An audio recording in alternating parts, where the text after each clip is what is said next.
Kepa Muchastegui presenta de George Orwell, 1984. 59. El libro. La igualdad, un peligro.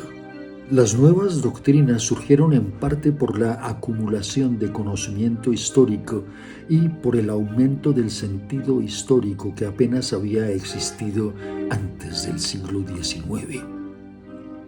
El movimiento cíclico de la historia se volvió entonces inteligible, o al menos eso parecía, y si podía comprenderse, también podía alterarse. No obstante, la causa subyacente y principal era que, a principios del siglo XX, la igualdad humana se había hecho técnicamente posible. Seguía siendo cierto que unos no tenían el mismo talento ni las mismas habilidades que otros y que había que establecer funciones especializadas que favorecieran a algunos individuos. Pero la distinción de clase y las grandes diferencias económicas habían dejado de ser necesarias. En épocas anteriores, las diferencias de clase no solo habían sido inevitables, sino deseables. La desigualdad era el precio de la civilización. No obstante, con el desarrollo de la producción industrial, la situación cambió. Aunque siguiera siendo necesario que las personas desempeñaran trabajos diferentes, ya no lo era que viviesen en niveles sociales o económicos distintos. Por eso, desde el punto de vista de los nuevos grupos que estaban a punto de conquistar el poder, la igualdad había dejado de ser un ideal deseable y se había convertido en un peligro que era necesario evitar. En épocas más primitivas, cuando una sociedad justa y pacífica era un hecho imposible, había sido muy fácil creer en él. La idea de un paraíso terrenal en que los hombres vivieran en un estado de hermandad sin leyes ni trabajo físico había obsesionado la imaginación de la humanidad durante miles de años y había calado incluso en los grupos que sacaban provecho de cada cambio histórico. Los herederos de las revoluciones francesa, inglesa y americana habían creído en parte sus propias frases sobre los derechos del hombre, la libertad de expresión, la igualdad ante la ley y otras cosas parecidas, o incluso habían dejado de influenciar hasta cierto punto su conducta. Pero al llegar el cuarto decenio del siglo XX, todas las corrientes principales del pensamiento político eran autoritarias. El paraíso terrenal empezó a ponerse en duda justo en el momento en que se volvió realizable. Todas las nuevas teorías políticas, con independencia de cómo se llamaran, conducían a la jerarquía y la reglamentación.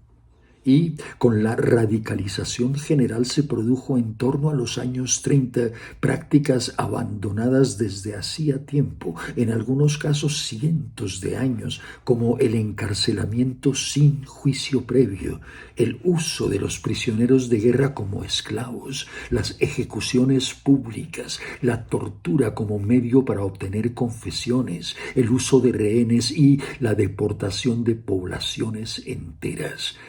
No, todo eso no solo volvió a ser de uso común, sino que pasó a ser tolerado e incluso defendido por personas que se consideraban ilustradas y progresistas.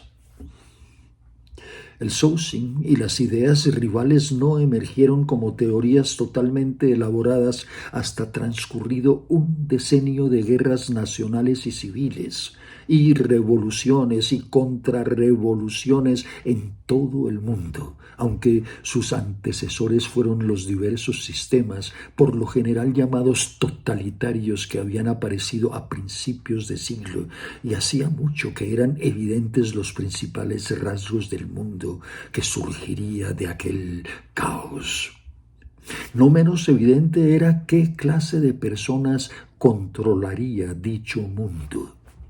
La nueva aristocracia estaba compuesta sobre todo por burócratas, científicos, técnicos, organizadores de sindicatos, expertos en publicidad, sociólogos, profesores, periodistas y políticos profesionales.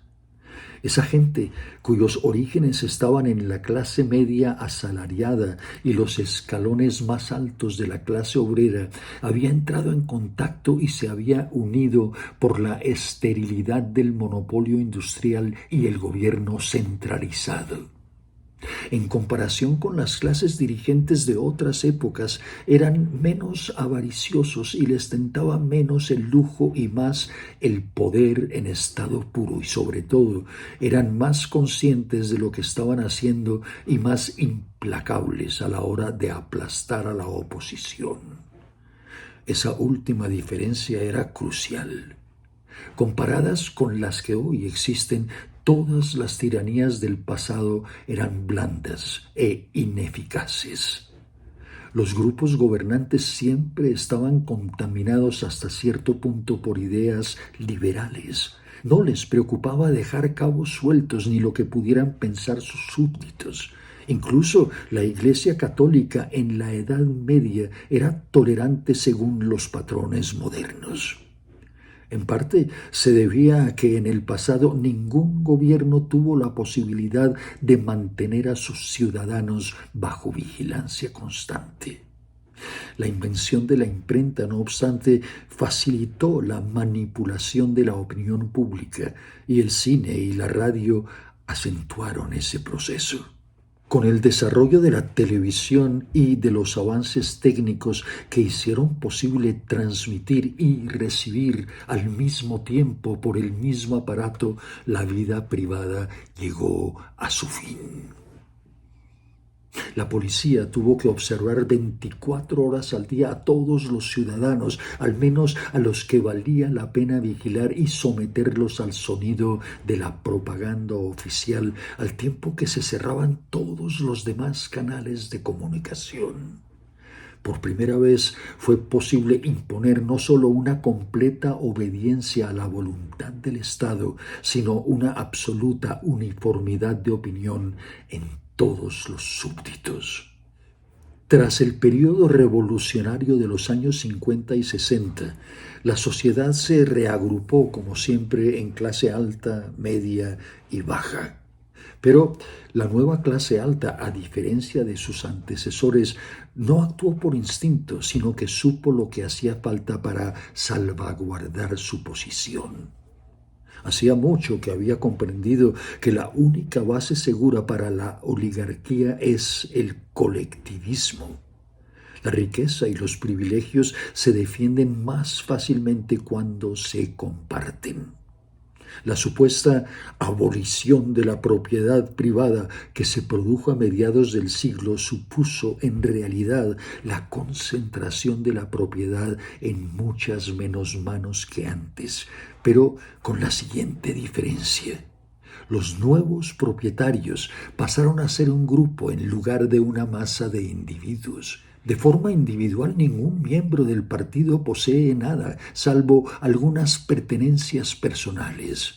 Pero de manera colectiva el partido lo posee todo en Oceanía, porque lo controla todo y dispone de los productos como considera más conveniente.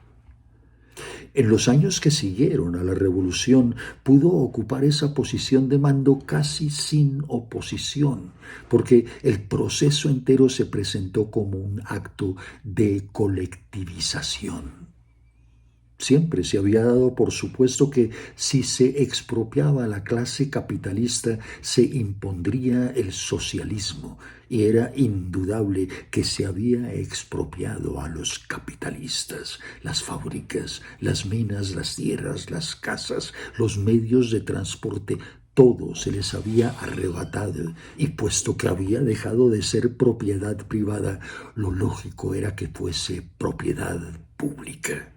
El Sousing, que había derivado del antiguo movimiento socialista y había heredado su fraseología, ha llevado a cabo de hecho el punto principal de su programa, con el resultado previsible e intencionado de que las desigualdades económicas se han vuelto permanentes. Sin embargo, las dificultades de perpetuar una sociedad jerárquica van mucho más allá. Solo hay 4 maneras en las que un grupo gobernante puede perder el poder. O bien es conquistado desde fuera, o gobierna con tanta ineficacia que las masas se rebelan, o permite que surja una clase media fuerte y descontenta, o pierde la confianza en sí mismo y el deseo de gobernar. Dichas causas nunca operan aisladas y por lo general las 4 están presentes en mayor o menor grado. Una clase dirigente que pudiera precaverse contra todas ellas podría continuar en el poder de forma permanente. El factor determinante, a fin de cuentas, es la actitud mental de la propia clase dirigente. ¿Te gustó lo que escuchaste?